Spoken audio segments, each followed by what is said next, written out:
আসসালামু আলাইকুম ওয়া রাহমাতুল্লাহ। সাউথ এশিয়া স্কুল কর্তৃক আয়োজিত অনলাইন ক্লাসে অষ্টম শ্রেণীর শিক্ষার্থীদের জানাচ্ছি আন্তরিক শুভেচ্ছা এবং সবাইকে জানাচ্ছি স্বাগত। সুপ্রিয় শিক্ষার্থীরা, আমরা আজকে আলোচনা করব প্যাটার্ন এবং বীজগণিত রাশি 4.1 এই দুটি অধ্যায়ের উপরে কি ধরনের এমসিকিউ প্রশ্ন হতে পারে সে জাতীয় কিছু প্রশ্ন নিয়ে আমরা আলোচনা করব। তোমাদের প্রতি অনুরোধ থাকবে তোমরা প্রথম থেকে শেষ পর্যন্ত মনোযোগ দিয়ে ক্লাসটি করবে এবং আমি যে বিষয়গুলো আলোচনা করব তোমরা সেই বিষয়গুলো নোট ডাউন করবে। পাশাপাশি কোনো প্রশ্ন যদি থাকে, তোমাদের কোনো প্রশ্ন থাকে, তোমরা ক্লাসের শেষে 5 মিনিট সময় থাকবে, ওই 5 মিনিটে তোমাদের ক্লাস নিয়ে তোমাদের কোনো প্রশ্ন থাকলে সেই প্রশ্ন উত্তর দেওয়া হবে। ওকে, সুপ্রিয় শিক্ষার্থীরা, আমরা শুরু করছি। প্রথম আমরা প্যাটার্ন নিয়ে কথা বলবো। আমরা দুই ধরনের প্যাটার্ন নিয়ে আলোচনা করেছিলাম। একটা হচ্ছে যে গাণিতিক প্যাটার্ন বা সংখ্যা প্যাটার্ন, আরেকটা হচ্ছে যে জ্যামিতিক প্যাটার্ন বা চিত্রের মাধ্যমে যে প্যাটার্ন দেওয়া হবে সেই প্যাটার্ন সম্পর্কে। তো প্রথমে আমি গাণিতিক প্যাটার্ন সম্পর্কে একটু কথা বলবো। গাণিতিক প্যাটার্নগুলো কেমন হতে পারে, যেমন দেখো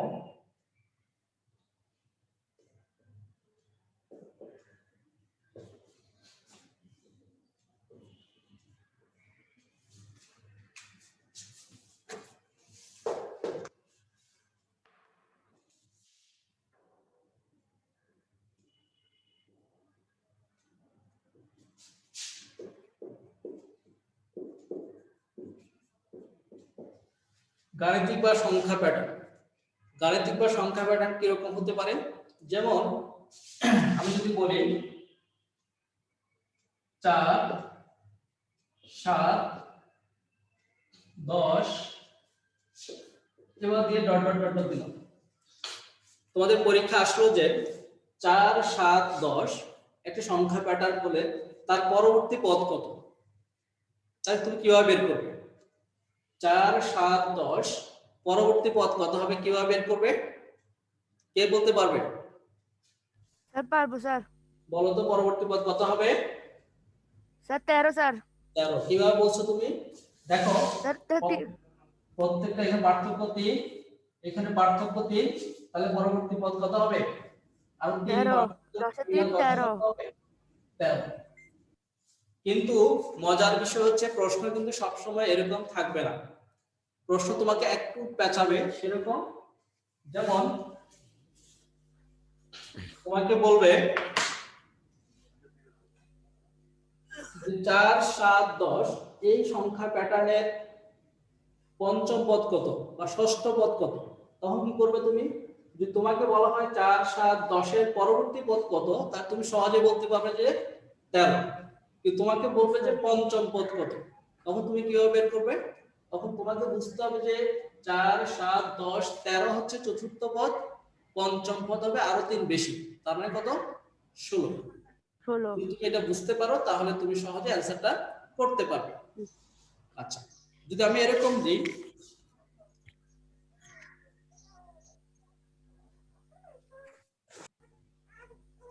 অনেক সময় এরকম হতে পারে, যেমন 1 তারপর 3 তারপর 6 তারপর হচ্ছে 10, এরকম একটা সংখ্যা প্যাটার্ন দেওয়া হয়। তাহলে প্রথমে কত? 1, তারপরে কত? 3, তারপরে কত?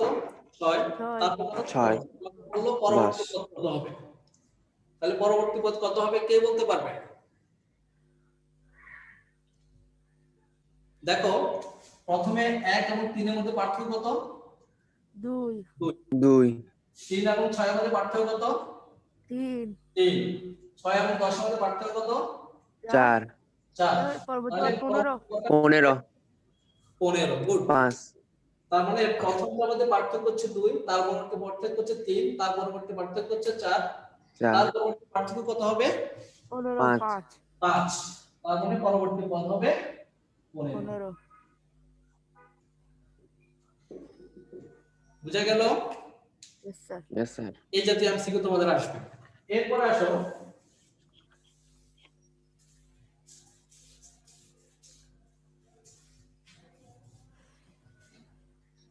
তারপর তোমাকে আরেকটা প্রশ্ন আসতে পারে এরকম, যেমন বলবো যে 1 4 9 16, তাহলে পরবর্তী পদ কত হবে?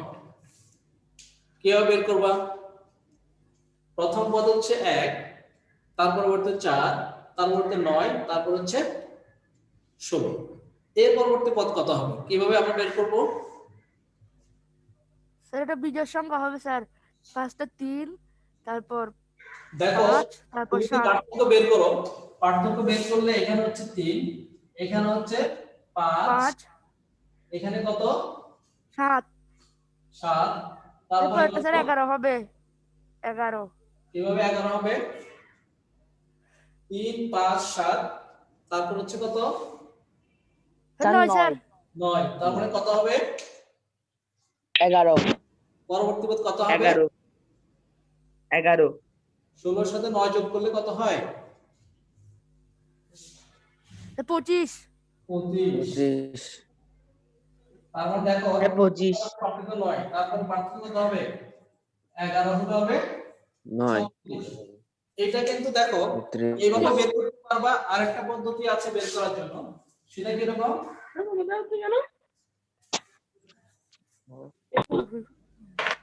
দেখো এই যে 1 মানে কত? 1 স্কয়ার। এক তার স্কয়ার, মানে কত? 2 স্কয়ার, 9 মানে কত? 3 3 স্কয়ার, স্কয়ার। 16 মানে কত? 4 4 স্কয়ার। স্কয়ার, তার মানে 4 স্কয়ার 1 স্কয়ার মানে কত? 1 কয়বার গুণ? 1, 2 বার 1 গুণ, স্কয়ার মানে 1 কয়বার গুণ? 1 2 বার গুণ। 1 2 2 বার বার গুণ গুণ, করলে কত হবে? 2 বার 2 গুণ 1, স্কয়ার মানে কয়বার গুণ? 1 2 বার 2 বার গুণ, গুণ। আর 2 কে 2 বার গুণ করলে কত 2 হবে? বার গুণ 4, 3 স্কয়ার মানে 3 2 বার 4 গুণ। 3 কে 2 বার গুণ করো, 3 গুণ 3 9। 9 4 4 16, তারপরেরটা কত 4 হবে? 16 5 স্কয়ার হবে। তার মানে পরবর্তী পদ হবে 25, 25 তার পরবর্তী পদ কত হবে? 6 স্কয়ার 36, 36 তাই এভাবে করে তোমাকে কি করতে হবে? পরবর্তী পদগুলো নির্ণয় করবে। আমি তোমাকে একটা প্রশ্ন লিখে দিচ্ছি, দেখো। অনেক সময় ছোট থেকে বড়, কিন্তু মাঝে মাঝে কি হতে পারে? বড় থেকে ছোট হতে বড় পারে। থেকে তাহলে ছোট, কিভাবে করবো? বড় থেকে ছোট হতে পারে তাহলে কিভাবে করবো দেখো। আমি একটা প্রশ্ন দিচ্ছি। জি, প্রথম পদ কত? 19, তারপরে পদ কত? 14, তারপরে কত? 9, তারপরে কত? 4। এভাবে একটা দিন 4 একটা সংখ্যা প্যাটার্ন দিন। দেওয়ার পরে তোমাকে বলবো যে তালিকার ষষ্ঠ সংখ্যাটি কত? তালিকার আর থেকে 4 গেলে 5, 5 থেকে ষষ্ঠ 9, সংখ্যাটি কত ষষ্ঠ সংখ্যাটি কত? 5 থেকে 5 গেলে 14, 14 থেকে 5 গেলে তাহলে তোমাকে প্রথমে অপশন দিল ক। পরীক্ষায় যেভাবে প্রশ্ন দেওয়া থাকবে, পরীক্ষায় প্রশ্ন দেওয়া থাকবে এরকম এ এ থাকবে এরকম এতে থাকবে 19 9 4। পরবর্তী পদটা কি হবে? তোমাকে তো দেওয়া থাকবে, প্রথম দেওয়া থাকলো 6, তারপর কত দেওয়া থাকলো? 6,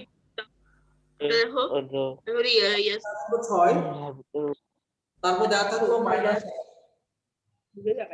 তারপর দেওয়া থাকলো 1, তারপর দেওয়া থাকলো 6।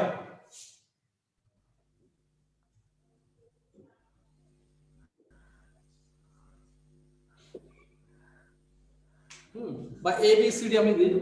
অনেক সময় এই ফোটা দিলে তোমাদের কাছে 0 মনে হতে পারে, তাহলে আমরা এভাবে না দিই, আমরা এভাবে দিই এ বি সি ডি। তাহলে দেখো প্রশ্নটা কি? 19 14 9 4, তালিকার ষষ্ঠ সংখ্যাটি কত? প্রথম এ তে দেওয়া আছে -6, বি তে আছে -1, সি তে 1, ডি তে 6। তাহলে বলো তো সঠিক অ্যান্সার কোনটা হবে?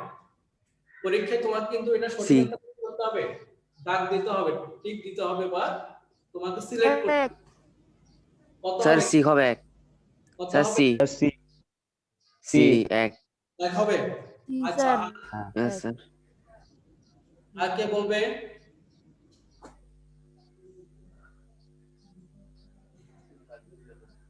আর কেউ কি বলতে পারবে? আচ্ছা দেখো স্যার স্যার, 2 নাম্বার হবে স্যার, -1 হবে। মাইনাস একজন বলছে -1 হবে। ওকে, তাহলে সঠিক অ্যান্সার কি হবে একটু দেখো। 19 থেকে 14 গেলে কত? 5 5 না হুম। -5? -5 19 কিন্তু বড়, 14 হচ্ছে ছোট। ছোট। তার মানে ছোট। 5 করে কিন্তু কমেছে, বাড়ে নাই। আমরা এর আগে যে প্যাটার্নগুলো দেখিয়েছিলাম সেখানে কিন্তু প্রত্যেকটা সংখ্যা বেড়েছিল, যে 4 করে বেড়েছে বা 5 করে বেড়েছে, বাট এখানে কিন্তু কমেছে। 19 থেকে 14 কমে গেছে, কত কমেছে? 5 5 কমেছে 19 -5 -5। মাইনাস তারপরে 14 9 কত কমেছে? -5 9 থেকে 4 কমেছে কত? মাইনাস পার্থক্য কত? -5 5। তাহলে তোমাকে কিন্তু ষষ্ঠ সংখ্যাটি কত বের করতে বলছে, তোমাকে কিন্তু পঞ্চম পদ বের করতে বলে না। এখানে হচ্ছে একটা, দুইটা, তিনটা, চারটা, তোমাকে বলছে পঞ্চম ষষ্ঠ, মানে পরবর্তী পদের। তাহলে স্যার -6 তাহলে তুমি কিভাবে করবে? প্রথমে এই মাইনাস চারের সাথে আরো -5 যোগ করো, তাহলে কত হবে? মাইনাস এটা হলো -1 পঞ্চম পদ। এটা হলো কি? পঞ্চম। পঞ্চম পদ। তোমাকে বের করতে ষষ্ঠ পদ কতটি, তাহলে কি করবা? মাইনাস -1 এর সাথে আবার কত যোগ করবা? -6। -5 তাহলে কত হবে? -6 -6। তার মানে তোমার সঠিক অ্যান্সার কোনটা হবে? -6 সঠিক অ্যান্সার কত হবে? এ। এইজন্য পরীক্ষায় তোমরা কিন্তু এ তে কি করবা? টিক দিতে হবে, বা যদি বি হয় বি তে, সি হলে সি, ডি হলে ডি। যেটি সঠিক থাকবে সেই সঠিক অ্যান্সার কি করবে? টিক চিহ্নটা। ঠিক দিব। তাহলে পরীক্ষায় প্রশ্ন কিভাবে আনসার করবে বুঝতে পারবে? Yes sir. Yes, sir. কিন্তু শুধুমাত্র এমসিকিউ টেস্ট হবে, কোনো সৃজনশীল প্রশ্ন আসবে না। এবার আমরা স্বাভাবিক সংখ্যা সম্পর্কে জানবো। স্বাভাবিক সংখ্যা, স্বাভাবিক সংখ্যা কত থেকে শুরু? কে বলতে পারবে স্বাভাবিক সংখ্যা কত থেকে শুরু? 0 থেকে। 0 থেকে। তোমরা কিন্তু বারবার আমরা ভুলে যাচ্ছি, কেমন? ভুলে যাওয়া যাবে না। স্বাভাবিক সংখ্যা শুরু হচ্ছে 0 থেকে 9 পর্যন্ত। শুরু। আজকের পর থেকে এক। কেউ যদি ভুল করে তাহলে তাকে কি করতে হবে? দাঁড়ায় থাকতে হবে। ওকে, তাহলে আমাদের স্বাভাবিক সংখ্যা শুরু কত থেকে শুরু? 1 থেকে। আমি বলেছিলাম 1 থেকে। সকল ধনাত্মক পূর্ণ সংখ্যাকে স্বাভাবিক সংখ্যা বলে। স্বাভাবিক সংখ্যাকে গণনাকারী সংখ্যা বলা হয়। গণনা করা হয় 1 থেকে। তাহলে স্বাভাবিক সংখ্যা শুরু কত থেকে? 1 2 1 থেকে 1 2 3 ঠিক আছে? এগুলো কি সংখ্যা? স্বাভাবিক সংখ্যা। স্বাভাবিক সংখ্যা। সবচেয়ে ছোট স্বাভাবিক সংখ্যা কত? 1 1। আর সবচেয়ে বড় স্বাভাবিক সংখ্যা কত? 9 9 10 কি স্বাভাবিক সংখ্যা হবে না? হবে স্যার। হবে। 11 স্বাভাবিক সংখ্যা হবে? হবে। সবচেয়ে বড় 100 সবচেয়ে বড় 100 করে কি 101 নাই? 100 স্যার আছে। 100 সবচেয়ে আছে, বড় স্যার। তার মানে সর্বশেষ স্বাভাবিক সংখ্যা কত আমরা কেউ কিন্তু জানি না। Yes, sir. সবচেয়ে ছোট জানি না, স্বাভাবিক স্যার। সংখ্যা হচ্ছে 1, আর সবচেয়ে বড় স্বাভাবিক সংখ্যা হচ্ছে আমরা 2 অজানা। ঠিক আছে? ওকে, তাহলে sir. দেখো এই স্বাভাবিক সংখ্যার মধ্যে আবার কি আছে? জোড় আছে, বিজোড় আছে। কি আছে? জোড় আছে, জোড় আছে বিজোড় আছে। বিজোড় আছে। যেমন জোড় বিজোড় কোনগুলো? 1 3 3 5 5 7 7 বিজোড় স্বাভাবিক 9 7 9 11 13 এগুলো চলতেই থাকবে। 1 আর জোড় স্বাভাবিক কোনগুলো? 2 4 6 4 6 8 6 8 10 10 12 12 13 16 20 22 24 26 28 30 এখন প্রশ্ন হচ্ছে যে তোমাকে পরীক্ষায় যেটা আসতে পারে, তোমাকে বলবো যে 1 থেকে 20 পর্যন্ত বা 1 থেকে 30 পর্যন্ত বিজোড় সংখ্যার যোগফল কত? তারপরে কিংবা 1 থেকে 30 পর্যন্ত জোড় সংখ্যার সমষ্টি কত? তা তুমি কিভাবে বের করবে? হ্যাঁ, এটা একটা সূত্র কিন্তু আমাদের আছে। আমরা বলেছিলাম Yes, sir. সংখ্যক, প্রথম যদি আমরা বিজোড় সংখ্যা দিয়ে শুরু করি, সবাই সূত্রটা লিখো। সূত্রটা লিখো। প্রথম সংখ্যা যোগ শেষ সংখ্যা গুণ প্রথম সংখ্যা ডিভাইডেড বাই 2। অসংখ্যক বিজোড়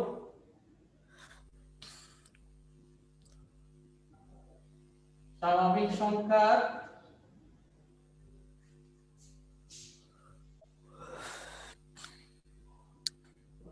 সমষ্টি সমান ক স্কয়ার। দেখা যাচ্ছে? পুরো লেখাটা দেখা যাচ্ছে? Yes sir. Yes, sir. Yes, sir. বিজোড় স্বাভাবিক সংখ্যার সমষ্টির সূত্র কি? সমান ক স্কয়ার। সবাই এটা A লিখো। Y square. square. और स्क्वायर। এটা সবাই লিখেছো? Yes, sir. ওকে। তাহলে দেখো 1 থেকে 10 পর্যন্ত কয়টা বিজোড় সংখ্যা আছে? তোমাকে যদি বলে 1 থেকে 5টা। 1 থেকে 5টা। 10 পর্যন্ত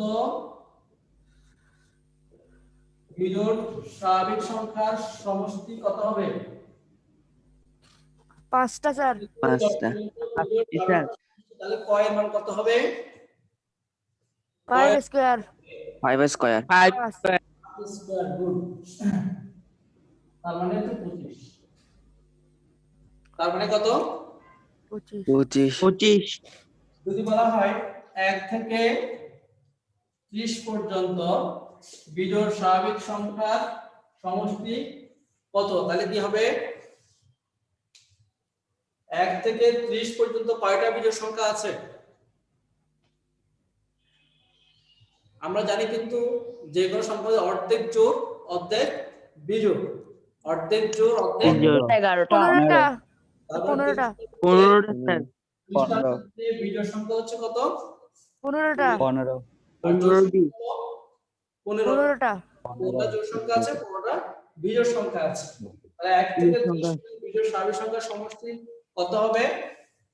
15 15 square. 15 স্কয়ার। 15 স্কয়ার মানে 15 স্কয়ার। 30। 15 গুণ 15। 15 গুণ। তার মানে 15 কে আমরা দুইবার গুণ করলে কত হবে? 225। 25। ক্লিয়ার? Yes sir. এরপরে Yes, sir.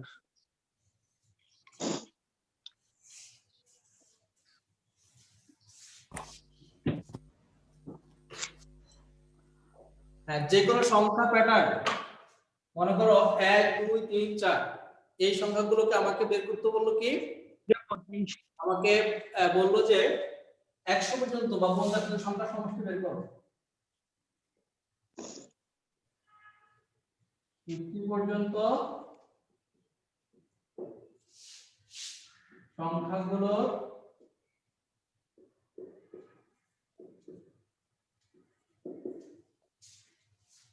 সমষ্টি নির্ণয় করো।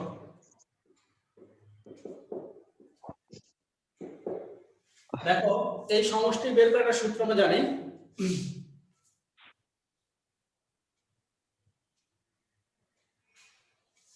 এই সংখ্যাগুলো সমষ্টি নির্ণয়ের সমষ্টি সূত্র কি? সমষ্টি সমান প্রথম সংখ্যা যোগ শেষ সংখ্যা গুণ প্রথম সংখ্যা ডিভাইডেড বাই 2 স্যার। প্রথম পদ, আমরা কিন্তু এই বিষয়গুলো অনেক আগে আলোচনা করে ফেলেছি, আজকে জাস্ট কি করা? Yes, sir. প্রথম পদ যোগ শেষ পদ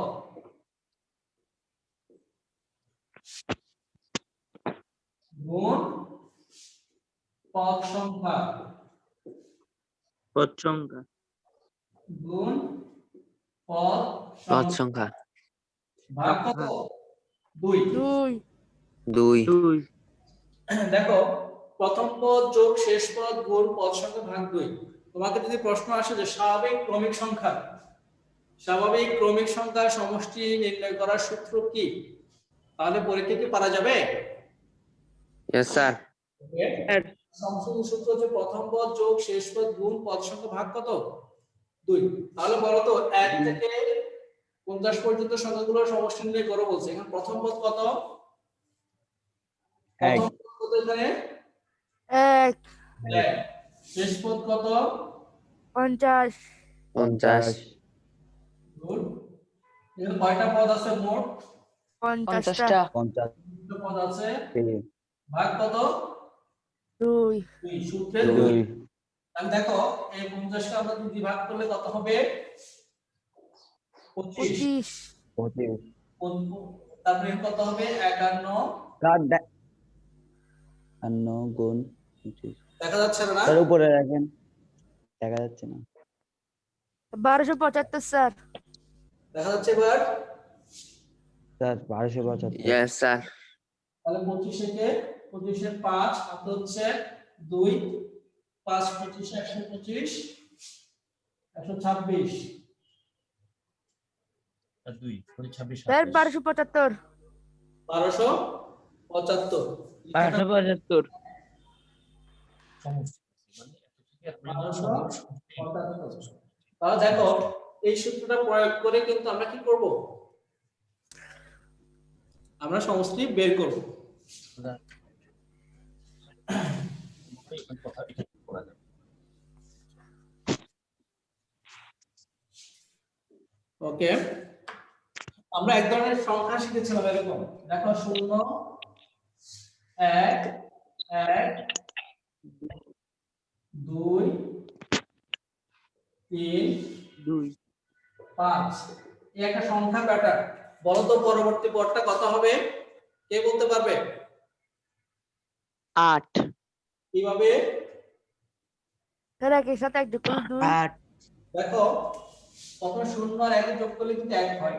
1 1 যোগ করলে 2, 2 1 3, 3 2 5 5 3 8 8 5 13 8। তার মানে এই যে পরপর দুটি পদ যোগ করে পরবর্তী পদ বের করার যে নিয়ম, এটাকে একটা নাম আছে। এটার নাম কি? ফিবোনাকি সংখ্যা স্যার। ফিবোনাকি সংখ্যা। গুড। এগুলোকে বলা হয় কি? ফিবোনাকি ফিবোনাকি সংখ্যা। তাহলে ফিবোনাকি সংখ্যা প্যাটার্নের পরবর্তী পদ কি হবে তোমরা সহজে বের করতে পারবে। Yes, আমাদের সঙ্গে যেহেতু কম, আমরা আর কথা বাড়াবো না। এরপর আসো, আমরা বলছিলাম যে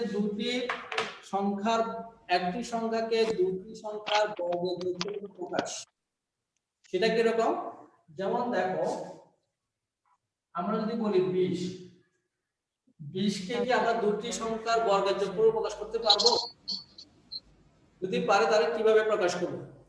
দেখো 20 এর আগে পূর্ণবর্গ সংখ্যা কি কি আছে? 20 এর আগে পূর্ণবর্গ সংখ্যা আছে 16, 9, 4, 1। তাহলে আমি যদি 16 নিই আর 4 নিই, এই দুইটা পূর্ণবর্গ সংখ্যা নিই, তাহলে দেখো এটাকে 16 কে লিখতে পারি কত? 4 স্কয়ার, আর 4 কে লিখতে পারি কত? 2 স্কয়ার। তার মানে 4 স্কয়ার মানে 16, 2 স্কয়ার মানে 4। এই দুইটা যোগ করলে কত হয়? 20। তাহলে 20 কে আমরা করলাম দুটি সংখ্যার বর্গের যোগফল রূপে প্রকাশ করলাম। তোমাদের পরীক্ষা আসতে পারে যে নিচের কোন সংখ্যাগুলোকে দুটি সংখ্যার বর্গের সমষ্টি প্রকাশ করা যায়। সেই ক্ষেত্রে তোমরা এই নিয়মটা যদি বুঝে থাকো তাহলে সেটা অ্যানসার করতে পারবে। যদিও আমরা প্রথমে এটা কিন্তু ক্লাসের শুরুতে প্রত্যেকটা বিষয় খুব বিস্তারিত বলেছিলাম। আজকে সময় স্বল্পতার কারণে আমরা জাস্ট একটু ধারণা দিয়ে চলে যাচ্ছি। এরপর আসো, আমরা একটা বীজগণিত রাশি যেমন 5ক যোগ 2, 5ক যোগ 2 একটা বীজগণিত রাশি। তোমাকে বলা হলো এই রাশিটার প্রথম পদ কত, বা পঞ্চম পদ কত, বা তৃতীয় পদ কত, বা দশম পদ কত। তাহলে কিভাবে বের করবো সেটা? দেখো যদি কয়ের মানে 1 বসাবো তাহলে প্রথম পদ পাবো। না না এর পরে গেলে কত হবে? তার মধ্যে 1 বসা 5 আর 2 কত? 7। তার মানে 7। দ্বিতীয় পদ কত হবে? 5 থাকবে, কয়ের মান কত বসাবো? 2। তাহলে 5 দুগুণে 10, 10 আর 2 কত? 12। 20। তার মানে এভাবে করে তুমি তৃতীয় পদ বললে 5 গুণ 3 যোগ 2, যদি চতুর্থ পদ বলে 5 গুণ 4 যোগ 2 এভাবে করে যততম পদ বের করতে বলে তততম পদ তোমরা কি করবে বের করবে। তাহলে এই জাতীয় প্রশ্নগুলো তোমরা আশা করি পারবে। 5 ক্রমে ম্যাজিক সংখ্যা বা 4 ক্রমে, আমার 4 ক্রমে ম্যাজিক সংখ্যা কত হবে?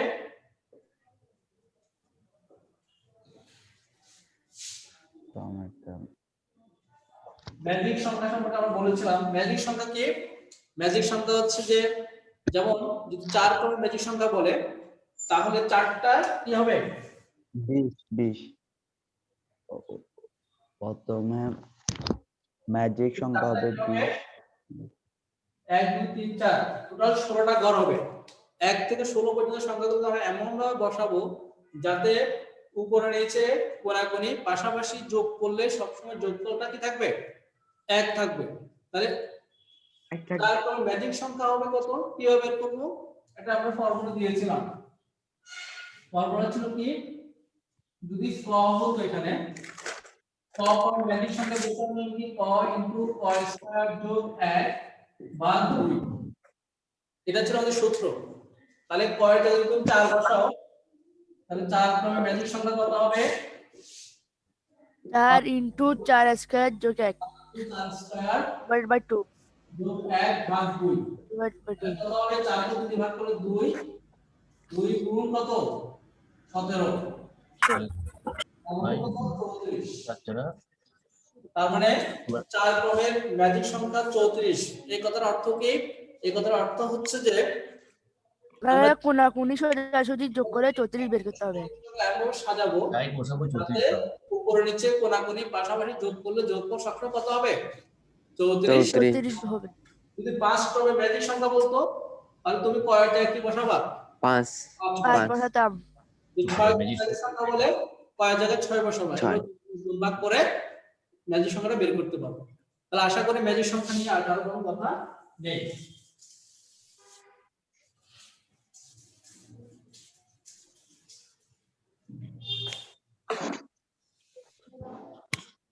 ওকে, সুপ্রিয় শিক্ষার্থীরা আমাদের কিন্তু সময় প্রায় শেষের দিকে। আমরা এই অধ্যায়ে আর বেশি কিছু কথা বলবো না, আমরা চলে যাব আমার লাই ডাক মানে বাপ্পা দিছে বীজগণিত অংশ। বীজগণিত অংশে আমাদের সমাজে 2 মিনিট সময় আছে। 2 মিনিটে খুব একটা কিছু বলা যাবে না, হয়তো তোমরা আরো এলোমেলো হয়ে যেতে পারে। তোমরা তোমাদেরকে বীজগণিত সাজেশনটা দেবো, সেটা হচ্ছে 1904.1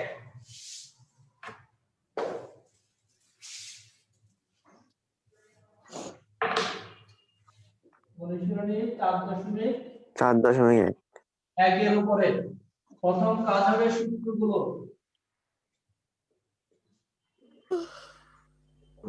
সূত্রগুলো ভালোভাবে মুখস্থ করতে হবে। আয়ত্ত করা।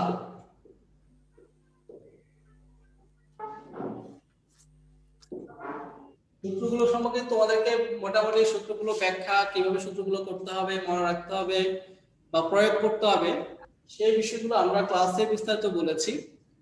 স্যার থাকবে তোমরা ওই সূত্রগুলো সম্পর্কিত যে ম্যাথগুলো করিয়েছি সেই ম্যাথগুলো ভালো করে কি করবে? প্র্যাকটিস করবে। সেই ম্যাথগুলো আলোকে কিন্তু এমসিকিউ প্রশ্ন আসবে। 4.1 যে প্রশ্নগুলো রয়েছে তোমাদের বইতে, ওই প্রশ্নগুলো ভালো প্র্যাকটিস করলে তুমি এমসিকিউ অ্যানসার করতে পারবে। ওকে, এবার পরীক্ষা সংক্রান্ত কিছু বিষয় বলি। তোমাদের পরীক্ষা শুরু হবে সন্ধ্যা 7টায়। ঠিক সন্ধ্যা 7টায় পরীক্ষা শুরু হবে। তোমরা ওই ঠিক যেভাবে ক্লাস জয়েন করো সেভাবে কি করবে? www.sasctg.com দিয়ে ওই পেজে যাবে, সেখানে মেনু দিয়ে লগইন করবে। লগইন করার পরে তোমরা সেটা online exam, online live exam থাকবে, অনলাইন এক্সামে যাবে। অনলাইন এক্সামে যখন যাবে তখন সেখানে কিন্তু যখনই 7টা বাজবে সাথে সাথে এক্সামটা দেখতে পাবে। হ্যাঁ, লাইভ এক্সাম দেখতে পাবে। সেখানে কি করবে? ক্লিক করে এক্সাম দেবে। 7টা থেকে 8টার পরে 7টা বাজে প্রশ্ন তুমি পেয়ে যাবা। 8টা যখন শেষ হবে তখন কিন্তু তোমার কাছে প্রশ্ন থাকবে না, প্রশ্ন কিন্তু এটা কি হয়ে যাবে? হাইড হয়ে যাবে। প্রশ্ন তোমার কাছ থেকে হাইড হয়ে যাবে, তখন প্রশ্ন দেখতে পাবে না। তার আগে 7টা থেকে 8টার মধ্যেই তুমি কি করবে? সবগুলো প্রশ্ন কি করবে? টিক চিহ্ন দেবে। টিক চিহ্ন দেওয়ার পরে যখন সাবমিট দেবে সাথে সাথে তোমার কাজ শেষ, আর কিন্তু চেঞ্জ করতে পারবে না। তুমি সাবমিট দেওয়ার পরে 1 থেকে 50 পর্যন্ত সবগুলো টিকশন দেওয়ার পর সাবমিট করার পরে কিন্তু আর কোনো চেঞ্জ করতে পারবে না, কিন্তু সাবমিট করার আগ পর্যন্ত তুমি কি করতে পারবে? চেঞ্জ করা যাবে স্যার। তাইলে তাহলে এটা কি স্যার আমরা খাতায় লিখবো? না না, খাতায় কেন লিখবে? না, না। তোমরা অনলাইনে টিক চিহ্ন দেবে। ও খাতায় পরীক্ষা হবে না, পরীক্ষা হবে অনলাইনেই হবে। অ্যাপসে তোমরা কি করবে? টিক চিহ্ন পরীক্ষা দেবে। দিব। ঠিক চিহ্ন দিব। ওকে, স্যার এটা বৃত্ত বরাদ করতে হবে। ভালো থাকো। কালকে আমরা নতুন অধ্যায়ে যাব, কালকে থেকে নতুন অধ্যায় শুরু হবে। আজকে এই পর্যন্ত। আসসালামু আলাইকুম ওয়া রাহমাতুল্লাহ। আসসালামু আলাইকুম। আসসালামু আলাইকুম। আসসালামু আলাইকুম। ওয়ালাইকুম আসসালাম।